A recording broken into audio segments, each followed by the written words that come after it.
ini dari kelompok 2 ingin mempresentasikan sebuah video tentang EYD atau ejaan yang disempurnakan. Perkenalkan, nama saya Kalila Namira Ardiasasi. Saya Sasri Nurgadiva. Saya Mariam Nurul Haq. Terima kasih. Terima kasih. Pengertian EYD dalam penulisan bahasa Indonesia, ejaan sangatlah penting untuk diperhatikan. Dalam Kamus Besar Bahasa Indonesia atau KBBI, ejaan adalah kaidah cara menggambarkan bunyi-bunyi, kata, kalimat, dan sebagainya dalam bentuk huruf-huruf dan penggunaan tanda baca. Ejaan yang disempurnakan atau disingkat EYD adalah aturan dasar dalam bahasa Indonesia yang saat ini masih digunakan. Selanjutnya ada fungsi ejaan. Ejaan tidak semata-mata hanya digunakan untuk menulis kata atau kalimat dengan benar. Ejaan juga memiliki fungsi yang cukup penting dalam penulisan bahasa Indonesia. Menurut Siti Maimunah dalam buku Bahasa Indonesia untuk perguruan tinggi 2019, yang pertama adalah sebagai pembakuan dalam membuat tata bahasa agar semakin baku. Yang kedua, membuat pemilihan kosakata lain dan istilah menjadi lebih baku. Dan yang ketiga, sebagai penyaring unsur bahasa asing ke bahasa Indonesia sehingga dalam penulisannya tidak menghilangkan makna aslinya. Huruf abjad di Indonesia terdapat 26. Ada A, B, C, D, E, F, G, H, I, J, K, L, M, N, O, P, Q, R, S, T, U, V, W, X, Y, dan Z. Yang B ada huruf konsonan. Huruf konsonan terdapat ada 5. A, I, U, E, dan O. Huruf konsonan adalah huruf selain A, I, U, E, O. Terdapat 21 huruf, yaitu B, C, D, F, dan sebagainya. Ada juga huruf diftong.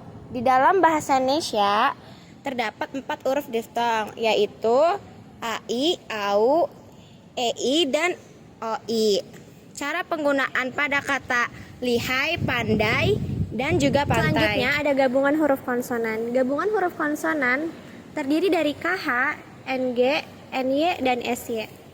Masing-masing melambangkan satu bunyi konsonan. Contoh penggunaannya seperti pada kata proses, blok, krisis, syarat, banyak, dan abstrak. Selanjutnya ada huruf kapital. Huruf kapital biasanya yang pertama itu dipakai sebagai huruf pertama di awal kalimat. Contohnya dia sedang menulis.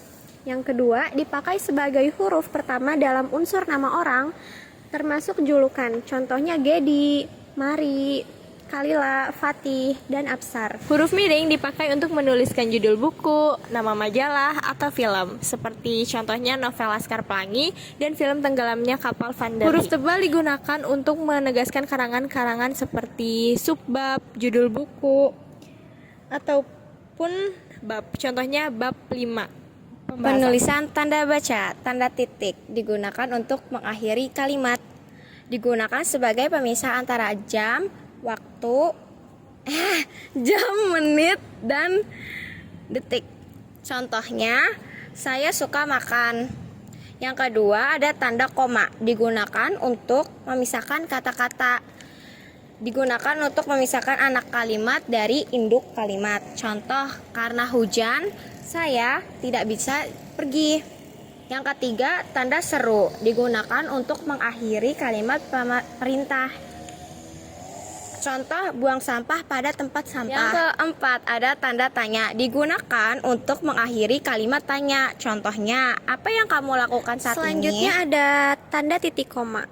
Digunakan untuk memisahkan bagian-bagian kalimat yang setara.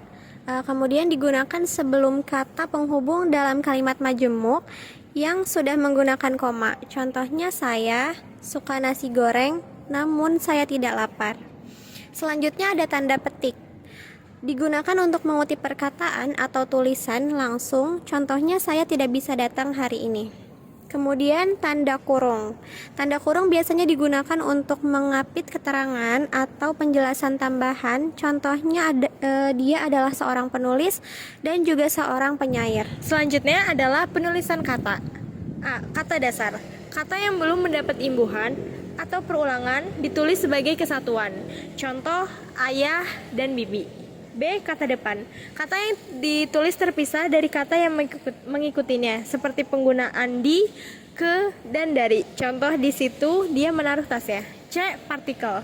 Kata yang ditulis serangkai dengan kata yang mendahuluinya, seperti kah, lah. Contoh, simpanlah tas itu. Happy, happy, happy.